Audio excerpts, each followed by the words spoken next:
when I introduce them to the different arguments for it, I try, depending on how they're asking the question, to show them the other side. Like, you say that and you're insulting this other side, but you don't realize they actually have arguments for it. So an example, this week, I asked Finn to read up on the best arguments for why Christians should not read Harry Potter. Because once again, these arguments have surfaced in some of our community. And our boys read Harry Potter with delight and see lots of Christian connections to the books. Even Ollie, who's 10, can make the parallels. And I told Finn, what you want to do is when you get into a debate with someone is you want to be able to say, actually, that's not a good argument. Let me give you a better argument for your point. I heard you know what that's called? I just learned this the other day. Steel manning. It's the opposite of straw manning. Now, straw manning is when you that's funny. build like up... S-T-E-E-L. Yes. Yeah, you're not stealing. Yeah, you're making it stronger.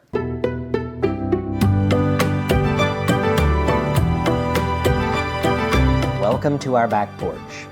We are two authors and artists happily married for over 20 years, parenting 2 boys and sharing glimpses of our lives with you.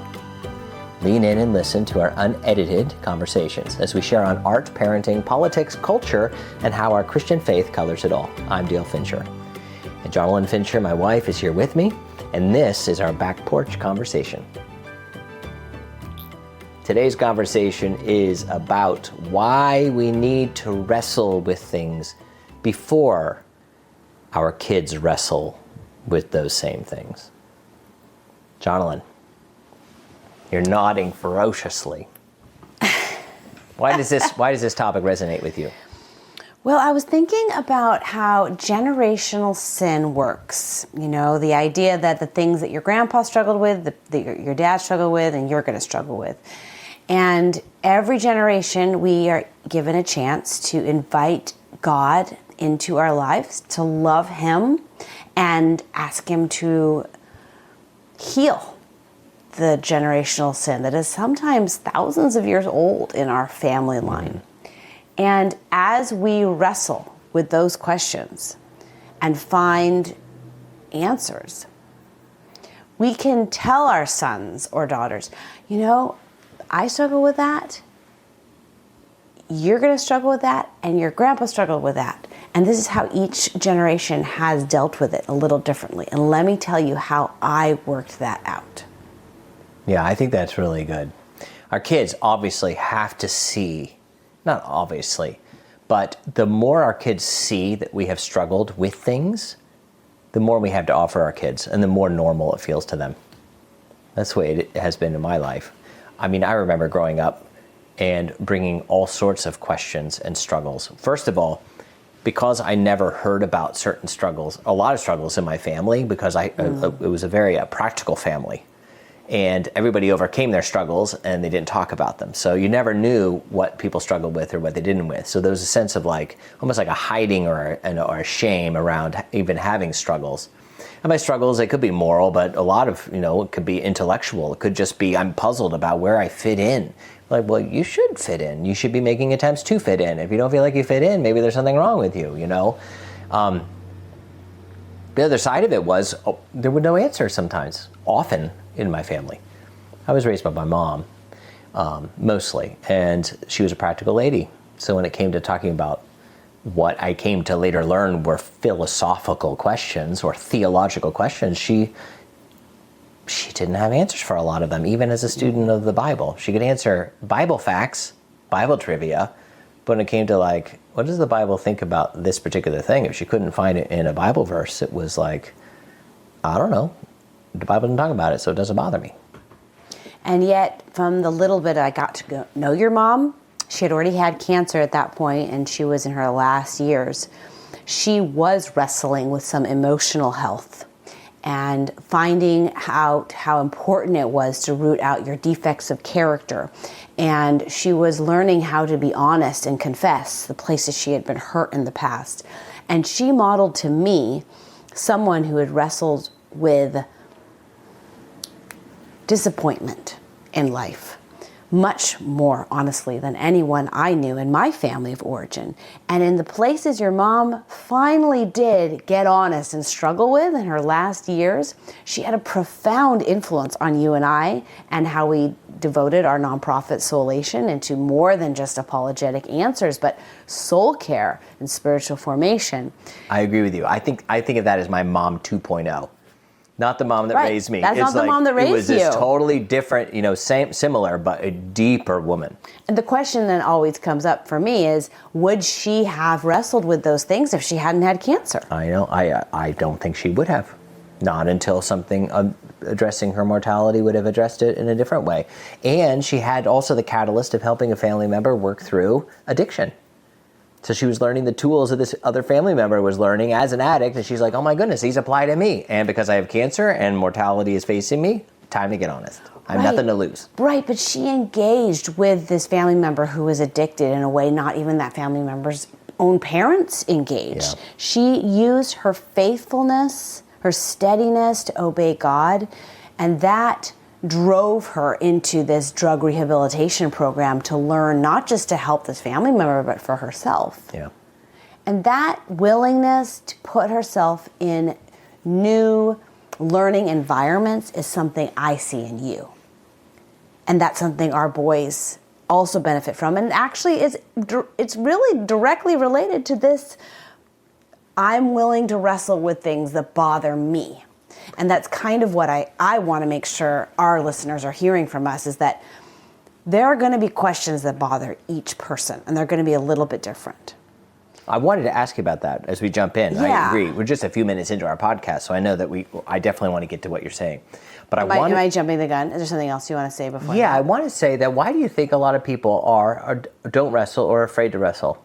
Because I think there's a lot of people listening to this who are just like, I know, but if I do that, what if I lose the things that are important to me? Because I have to get honest about them, and I'd rather my world not be a little bit unsettled. Well, it's a good question, and I'm realizing that our family is unusual about this. I'm teaching our oldest how to write, and I'm using a curriculum that is using children's questions as a motivation for them to learn about controversy and how there are always two sides of an argument. Mm-hmm. And as Finn is going through the program, I'm realizing he doesn't actually have a lot of controversy in his mind, because whenever he has a question, he brings it up at like a meal and discusses it with us until he figures it out. So in trying to figure out things that he's kind of vacillating or sees controversy in and is still interested in, it's very hard to find these things, because he's already wrestled with so many things up to this point. Yeah, that's wild. And I think that is unusual. I think most people going through this curriculum have been told most of their life, this is the way. And if you have a question, like, we don't have time to talk about all the different perspectives on this. You need to just get in line because we've got things to do today. Mm-hmm. It reminds me of this one line in the movie Ponyo, a remaking of The Little Mermaid that's done by a Japanese animation studio. And the mom is observing that there is this child who used to be a fish. And she's like, what the heck? She says, Ponyo, life is beautiful and amazing. But we have work to do. And she just kind of like has a maybe 2-second pause for the unusualness of this human transformation, and then goes into trying to make sure they have electricity for the night. And I think that's where most adults live, is in the practical. We really don't have time to do this because I have soup I got to make tonight, and we've got to get all the chores finished, and you got to get your homework done, and we've got to get to bed on time because tomorrow's a new day. Yeah. And questions are very disruptive, and they require adults be willing to rearrange the organization in their minds. Yeah. And most adults are not mentally flexible. Yeah. I hate to say it because I want to be very optimistic about people. And at a very early age, I thought, wow, if you could go to a place and give them new insight about who God is, who Jesus is, a life he wants for us, they'll be so appreciative. Thank you so much for bringing this treasure to us. That's what I thought ministry most ministry is about. Look at the cool gold treasure I found, and I came to share it with you, and it's abundant, and you could take it and keep running with it and everything while I go on to share with the next people. Isn't that why the gospel was called good news? Good news, everybody, good news. The kingdom of God is available to you. Good news. You get to live God's kind of life. Good news. The Garden of Eden, you could taste it now. And I found it fascinating throughout years of ministry.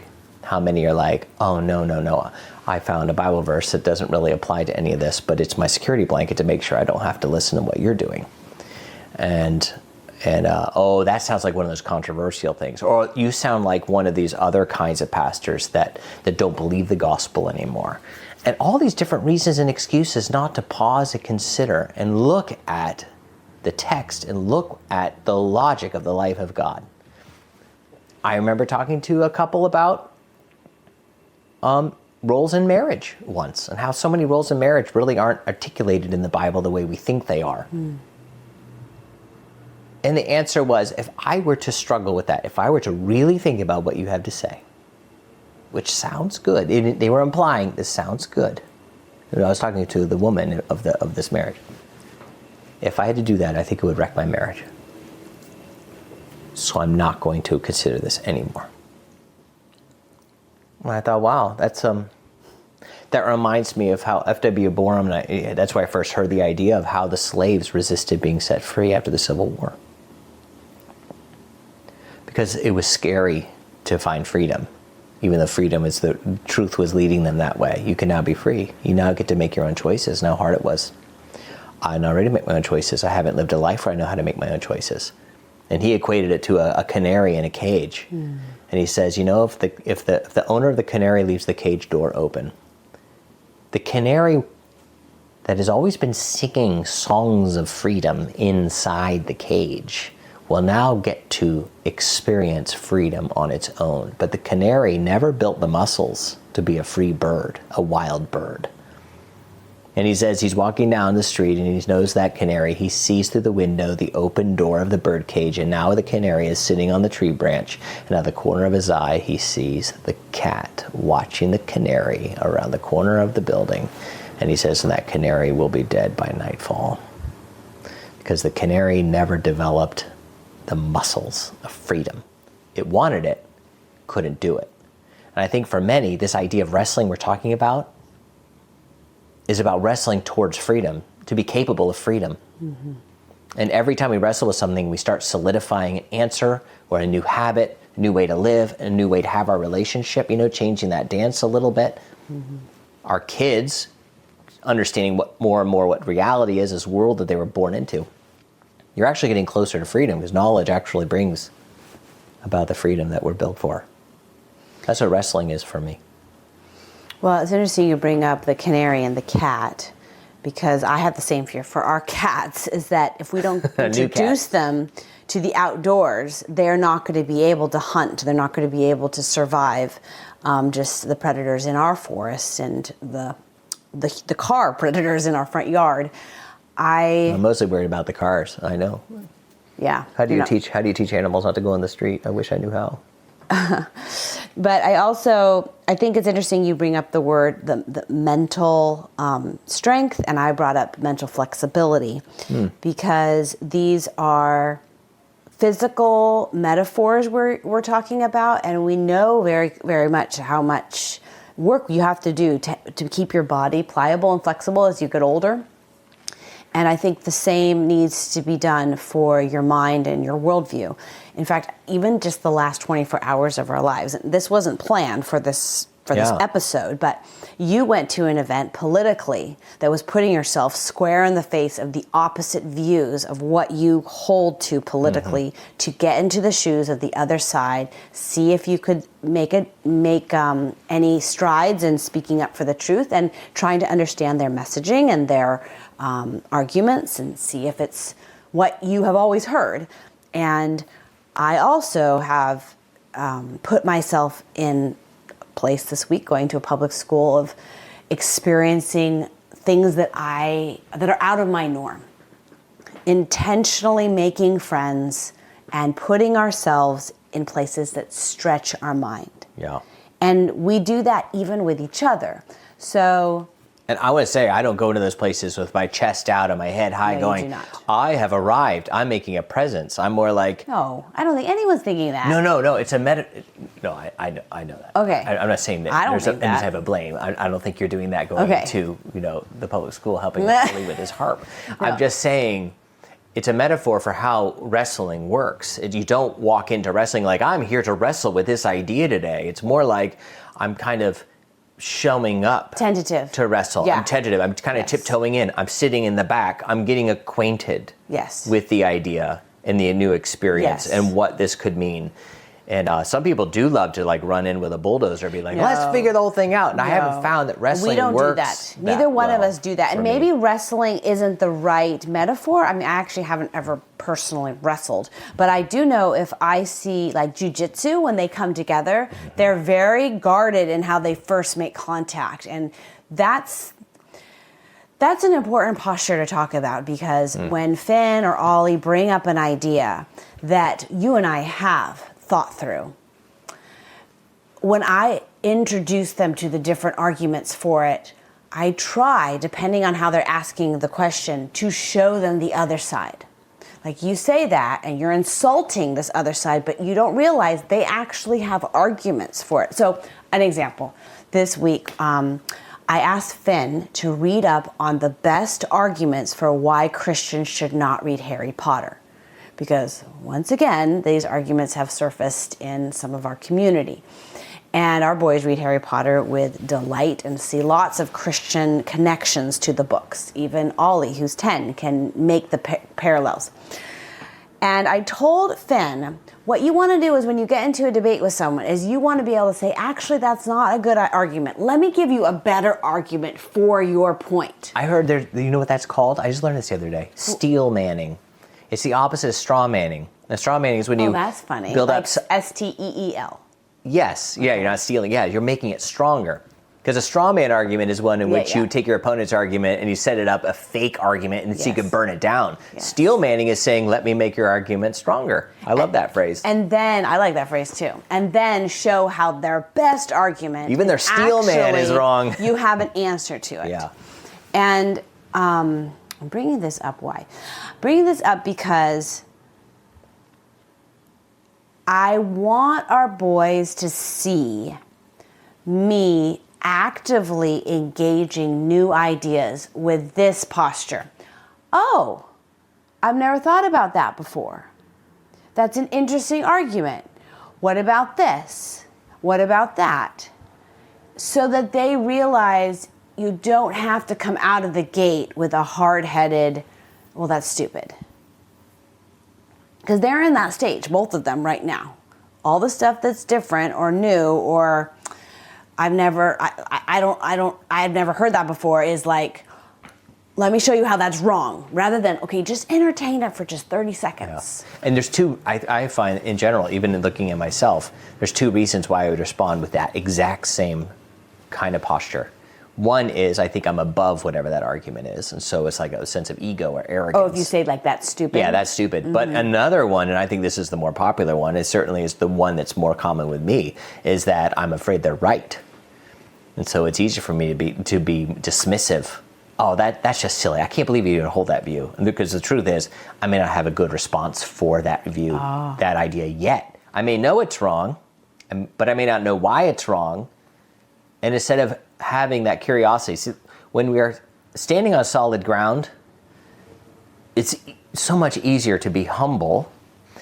That's the first reason. That's why we want to know what we're standing on is good.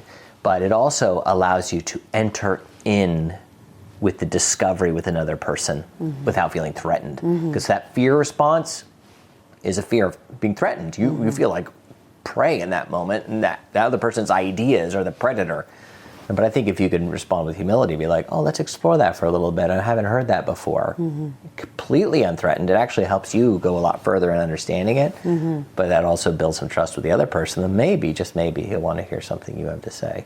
That's true. And I'm realizing this is very far in the maturity journey. Yeah. But our boys, I think, I love that idea that you have Finn read all the negative arguments about Harry Potter. It's a fantastic idea. Because for them, the idea of somebody who would not like Harry Potter is like somebody bringing an argument about why you wouldn't like apple pie or something. So unless you really disdain apples, like it seems really obvious that this is a delicious and very interesting dessert. So for them, Harry Potter is like, what? What? I don't have any alarm bells about it. I haven't heard any of this. It's bizarre. But I'm glad that you're having to read it because that's some wonderful exercise. Thank you. I think the best arguments to work on this with are the arguments you care about because your friends may hold the view. And, you know, you're in a different field when you're on X a lot and seeing the things people believe. And you do a really good job of staying sharp in how people are arguing different things politically. One of the dangers of raising children in a homeschool environment is you can self-select just so many people who agree with you. And even today, all these brought up, is so-and-so my friend, is he a Christian? I'm like, I really don't know. I know his parents aren't. He's like, okay, good, because his mom was asking me questions and I was going to answer it with saying God, but I didn't use God. And I said, you can bring up God to her. In other words, like, he doesn't need to be codependently shielding his friend's mom from hearing about God because it's a new or difficult belief for her. And I want to circle back and talk with him more about that because that kind of just popped out in passing. And I realize unless we are working on this regularly, engaging people with different views is a skill that you can lose very, very easily. You can lose or just not have. You lose. Well, if you have a skill like, I'm talking with someone, they may not believe in God. When I share things about God, I'm going to be sensitive to that, but I'm not going to pretend I don't believe in God. You can end up forgetting how to talk to someone who doesn't believe in God if only your friends are all Christians. I see. It's a perishable skill kind of thing. Yes, that's what I'm trying to say. Yeah. Sorry, that wasn't, I guess. No, I see what you're saying. I could see that. Yeah. And I think people listening to us probably in a desire to protect their kids, as kids get older and you're realizing who are they going to date, you start getting very concerned about it's great to have an open mind and have all these different types of friends, but I don't want her dating him. So we need to change the type of people we're hanging out with. All of a sudden, when you think of your children, what types of life partners you want them to have, you start to make decisions that can be more group think. And it feels dangerous to introduce your kids to people with different views. So when a new idea comes into your home, what about Mormons? Are they following Jesus too? And they say they are. Are Mormons Christians? Or what about Muslims? Aren't they just following God? They just use a different word. Allah just means God in their language. You can be I don't know what to say. I haven't done this in a while, and all of a sudden, because of the news or something happening on X, this subject has been thrown into my home. And the topic we're talking about tonight is why should both parents wrestle with these topics as a opportunity to do good parenting? Yeah, that's right. Well, we've beat around a few different things about why we should wrestle and who should wrestle, even among the family. So is everybody obligated that they have to wrestle, for example? Even with this question, are Mormons and Christians, they follow the same God? And I think in general, we may agree on some of this, where I think that some of the most important things in life, both parents should be wrestling with it and wanting to understand it. Mm-hmm. Who is God? Who is Jesus? Is this Bible reliable? What are our goals for our children? What kind of routine are we going to have? What values do we have? Whether it be simple values like how do we pick up the clutter in the house, and more complicated values like how do we reconcile differences in the middle of a fight? And what is escalation and de-escalation, and how we value those things? And I think that both parents need to have at least some working knowledge as they go through this, so that when they're like, wow, some of this is new to me, but it's not new to you, so let's talk about it, because I want to understand even better how to do conflict resolution. But I think that goes only so deep on the general things we should all wrestle with. Because beyond that, we ought to be wrestling with the things that really bother us. Well, then the question comes, why doesn't the fact that you don't know if the Bible should be trusted not bother you? You know, because some people, it doesn't bother. No, I agree. I think that it should bother you only in the sense of like, we live in a pluralistic society that absolutely hates the Bible. So I think that just having a little working knowledge of it, and then if you have not been exposed at all to arguments against why the Bible is reliable, then it's very likely, considering the culture we're in, you've been living in a cave because it's there and it's very much there, and we should want to grow in knowledge to say the book that I'm standing on, that I built my whole life on, can stand up to scrutiny. I mean, we should want to know that. Just like I want to know that when I get married to my spouse, that their character could stand up to scrutiny. Going la la la la la la la to church every week is like going la la la la la to the altar to get married. Like, no, eyes wide open. You're making an enormous commitment in this one wild and precious life that you have. It has so many hours and so many minutes and so many days in it. Why would you fritter it away on a lie? So that should be a concern for you. So you want to make sure at least have a general understanding that the Bible is true. So you're like, yes, I'm confidently building a life with God in this. But you might have a spouse who's like, well, the answers we got are okay, but I still have a lot more questions. Like, great, there's a ton more scholars that would love to walk you through all that. It would be silly for somebody who feels like they have a basic understanding and they're not wrestling with it anymore. I think it would be wrong to insist you need to become a scholar of the reliability of the Bible. But because you're not saying that. I'm not saying that, but I think our kids are going to feel more comfortable talking to one of their parents about some topics than other topics.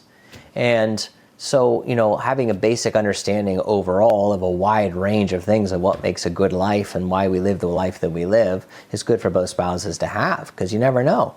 Ollie may come to me and ask the questions about this very thing. He might be able to go to you to talk about it. But if I was always relying on you to answer the basic questions of life, but he felt more comfortable because we were on a drive to the ice cream shop. We're having this wonderful connection moment. And I don't have any. I'm like, I don't know what that is. Never really thought about it before. It's like, come on, you're building a soul here. Let's know it. Let's know what those things are. But when it gets to the deeper stuff, and you're like, you know what? Ollie had some questions about Islam and the Christian God, and I answered some basic things about the Trinity and that, but he was asking me questions about the history of this, and honestly, I haven't gone that deep in the history. What do you think about it? We're like, hey, Ollie, I heard you had some questions about the history of this thing. What was that? Oh yeah, this thing was happening. I'm like, great, let's sit down and talk about it. And I think that's where, when we wrestle on deeper things, it matters. You wrestle on so many of these emotional questions. What motivates our emotions? What motivates our dysfunction? How do we untangle so many of the lies that we have so we can be emotionally free? It's true. You're so good at it that I feel like I'm the one that has just a shallow understanding of some of these things. And I'm like, that's a really good question. I think we got to talk to Mom about it. Well, I guess that's something that I want to challenge you on a little bit, even though I know that was like the premise of this conversation is why both parents should wrestle. Are you about to give me permission that I don't need to wrestle with the emotional questions anymore? No, I'm not. You still need to do that for the health of our marriage. I actually think that, let's just entertain it for a moment. Let's say Ollie asked me a question and I told him what satisfied me, and that wasn't enough for him. And so then I pass him off to you for something deeper. Do you think that does damage to Ollie? No. Because there's going to be people listening to this who are like, you know what? I don't have time to figure out how to know the Bible is historically reliable. Just read Living with Questions. You can know in about 20 minutes. Okay, now that's very helpful. Okay, so let's just back up a bit. Dale wrote a book called Living with Questions. It's for a junior high level. Junior high, high smart school, college junior higher, yes. Students. So if you are like, I just want to know some basic arguments. The arguments that Dale put in this book is in one chapter. Why should I trust the Bible? It's called Has God Spoken is the chapter. Oh, I'm glad you explained that. Okay, so Has God Spoken? That will give you enough for both parents to be aware of this. Totally. You're going to be so far ahead of just about everybody, and it only takes you seriously about 20 minutes. And you're like, whoa. Well, the cool thing about that chapter is that you summarize things in Lewis and from our graduate degrees, and how to understand that the Bible's trustworthy, but you do it in such an accessible way. But what I want to point out is, let's say in a family, the mom is listening to this podcast, she gets the book, she understands. And let's say her daughter asks her husband, why should I trust the Bible? And let's say the husband doesn't know that the wife has these reasons. And he says to her, well, honey, that's what faith is all about. You just have to put your faith in. So he gives her a lot of bad answers. Yeah, go ahead. Yeah. And then the daughter, that's what she thinks. She's young and ignorant, and so she just accepts what the dad says, and then she goes to college, and then she loses her faith because she never hears. Is that what you're saying? Like both parents should know? Should know some basics about this. Is this kind of like... Yes. But I also think that if you don't know and you're like, wow, you know what? This is a little bit deeper than I realized. Then yeah, we're going to talk to mom about that. I see if mom's talked about it. Honestly, if neither one of you really talk much about it, but your kid's really interested, it's like, yay, study time. We all get to wrestle and look at this. You guys look what I found. I just checked out 2 books from the library on this. I got a Kindle book that answers some of this stuff. So I'm going to be reading that this week. You guys read yours. Let's talk about this as we learn things. I think that would be amazing. Well, this is where I think... But it's wrestling, and you're showing an example of wrestling to your kids. And exactly. I think that is key. Exactly. And that's what I want people to hear from us, is it's not that you need to have the answers. It's that you need to have a posture of, I don't know, let's find out together. That's the posture you need. And I'm not threatened by my kids' questions. Yes, because kids have deep, philosophical, troubling questions from as young as they can begin to talk. And what I've noticed is most people do not welcome their children's troubling questions.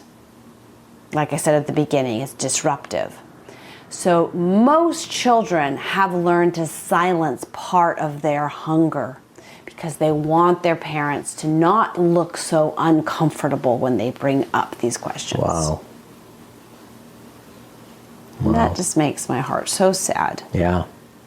Because children are some of the best philosophers and theologians, and they make connections and they see things that adults have given up even thinking about. Or we're habituated around it, away from it.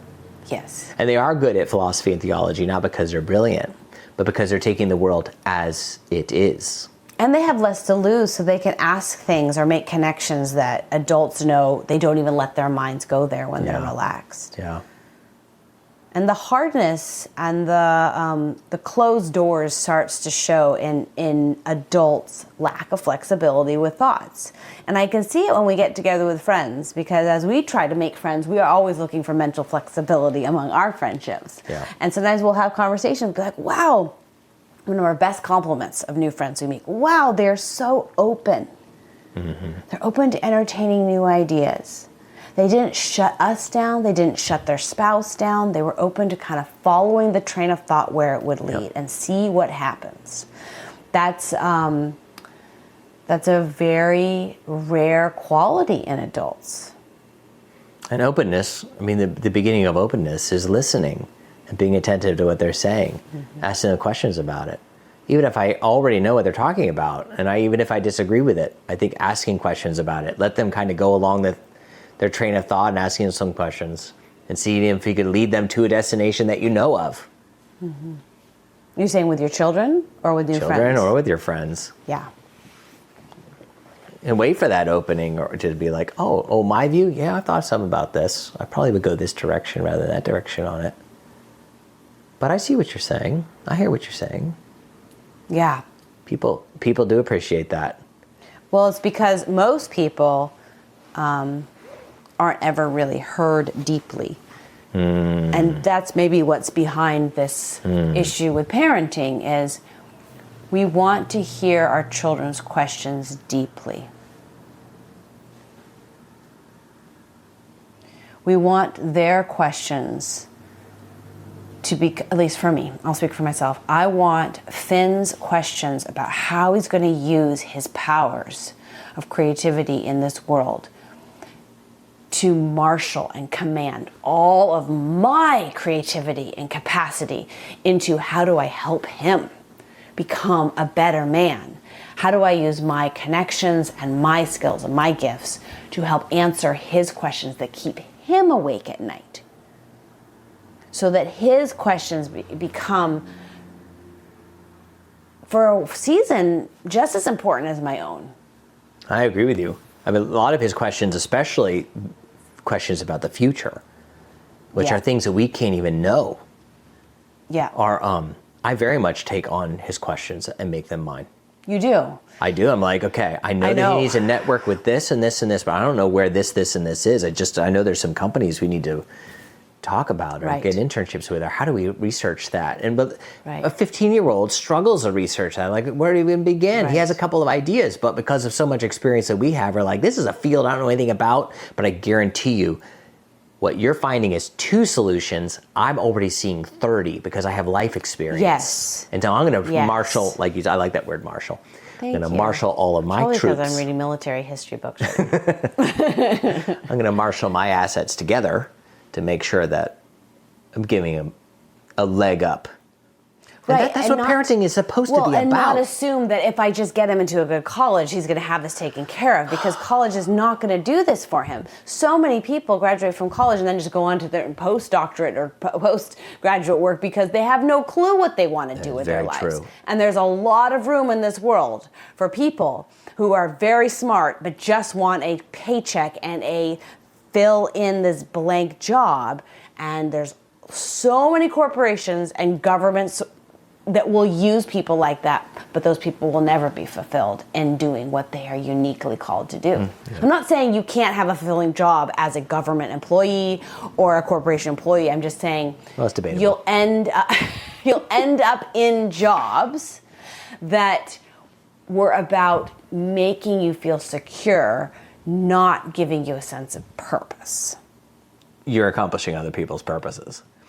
That's Yes. But if you feel like this is my purpose to actually do this mission that I'm on, even though I'm under a chain of command, that's Right, great. That's right. great. Yeah, but I agree. that's I think of possible. parents helping their kids get into college is an example of helping them have a leg up. But it's just like one optional step Yes. That's how we of see it. 100. So if you think that one step is what matters, I think we are missing the boat. We're capitulating some of our parenting instead of helping them see a much wider view of what this Agreed. horizon is for them. If that is, to our listeners, if that really concerns you or you don't agree or you'd like to hear us more on that, we have a whole episode on why we are not pushing college for our children.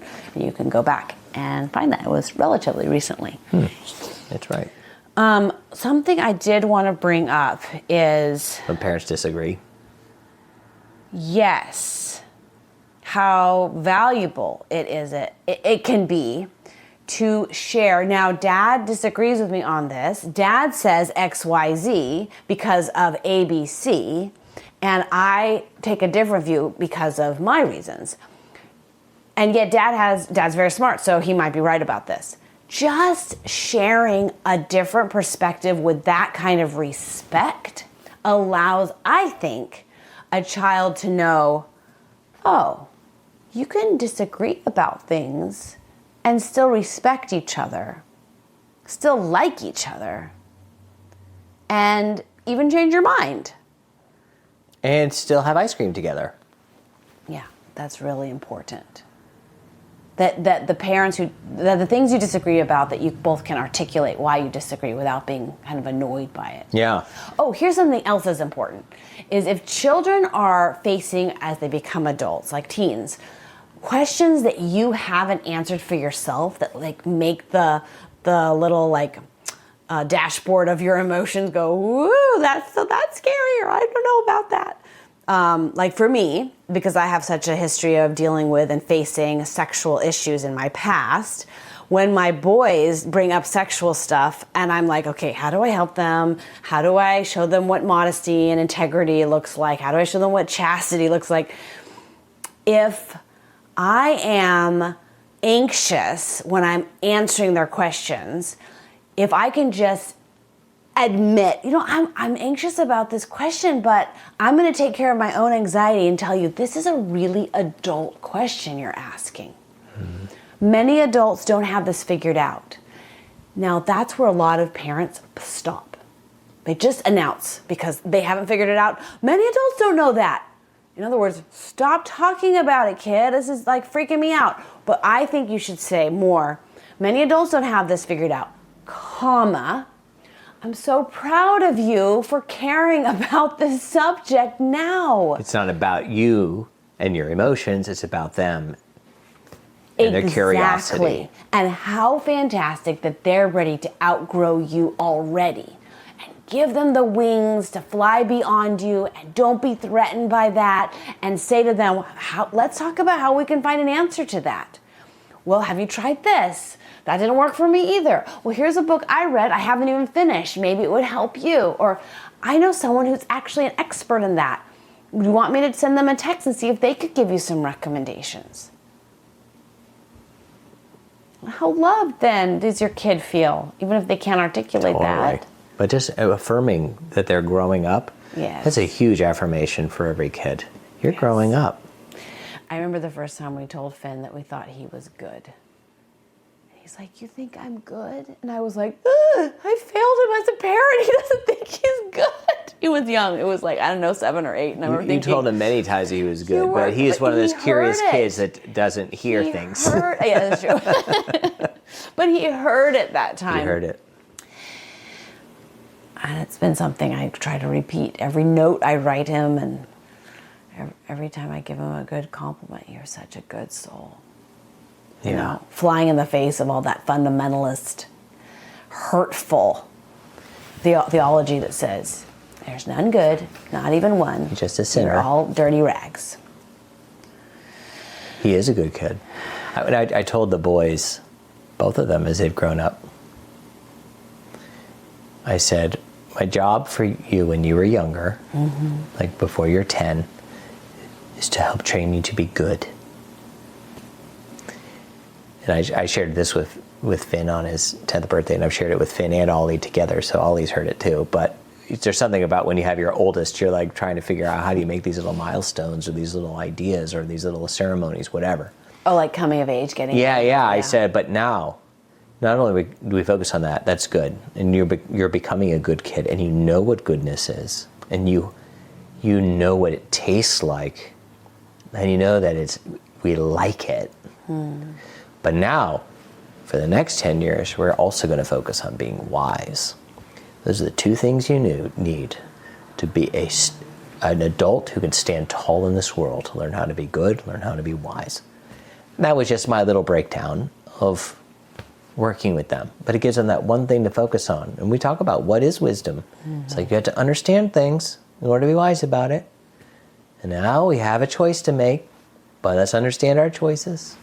And in our home, the biggest insult is you are being really immature. Like that levels them like nothing else. But if and one of the best compliments is that was a mature choice. I was really impressed. That was above your age level of maturity. Yeah. You can just see their little shoulders filling out and their heart bursting with joy that they got it. The purpose of being little is to become big. And when you're complimenting them that they're becoming big is huge. And you only become big by wrestling.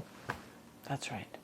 That's exactly right. By struggling through it, by curiosity, by walking into mysteries, by not being afraid of what comes down the pipe, not being afraid of answers. That's right.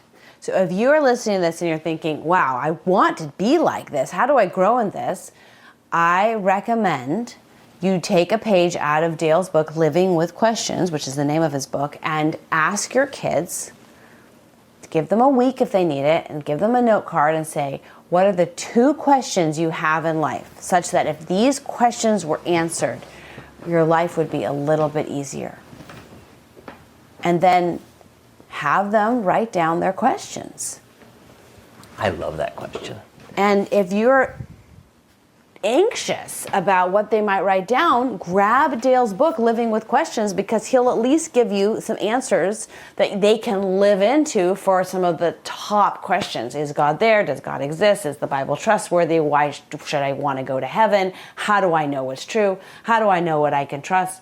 How do I know anything? Why are my emotions all over the place? That's what Dale did in his book, Living with Questions. Why do I feel unworthy? Yeah, that's a good one. That's a big one. That's my little plug for your book. Thank you. And if you're wondering how to wrestle with femininity and being a woman in this wild, crazy feminist world, Jonalyn's wonderful book, Ruby Slippers, How the Soul of a Woman Brings Her Home, is a wonderful book to add to your collection. There you go. I plugged your book. Oh, thank you. We're good. Even Steven. Sometimes it's good to wrestle because we do come at things a little differently. And I think that's a special thing that our kids get to watch. I mean, God's design is remarkable, that it takes two adult people to raise a child. It doesn't take 3 or 4 or 5. Those are all like auxiliary bonuses if you have extended family or close friends or whatever. But 2 adults raising a child is a big deal. And it's reinforced in so many ways. And in this area, this is one of those areas that it really, you each have your strengths that you're bringing to the table, but your kids get to see when you have differences. And that when you have differences, you don't isolate. Well, you're not supposed to. So if you're mature, you don't isolate, you don't punish. By differences, I mean we come down on things that have differences, opinions about a wide variety of things. They might not be like, we need to have the same opinions about, I think, the timeless truths, because I think you have to build a marriage on that. That comes before even marriage, is what is your commitment to the truth of things, because it's like a thread pulling you along. And if you both are being pulled along by the same thread, then a lot of your life is going to snap into place in ways that you don't even have to talk about. Mm-hmm. But there are a lot of areas where you're just like, you know what, this is not part of the fundamental pursuit of truth to build a life together. And when we have those disagreements, it's great for kids to actually see you have a disagreement in a loving, kind, but rational and confident way. Mm-hmm. That happens with us from time to time. Mm-hmm. Yeah, it does. I expect it. I expect it more and more as I get better and better from my codependency too. It's really neat to be able to say, oh, you can do it that way, and that's great. I'm glad you found a way it works for you. When I do it, I'd like to do it this way. And then I can do it my way, and that's fine. Yeah, that's the whole another side of parenting, giving everybody in the family the freedom to be themselves. Yeah. Yeah, that's really good.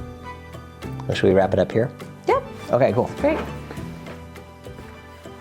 So, if you've enjoyed this, please subscribe and give us a positive review. And to engage us as artists, go to JonalynFincher.com to see Jonalyn's work. I highly recommend it. And to hear the stories of the Bible, you can begin that journey at livingroombible.com. And we'll see you next time on the back porch.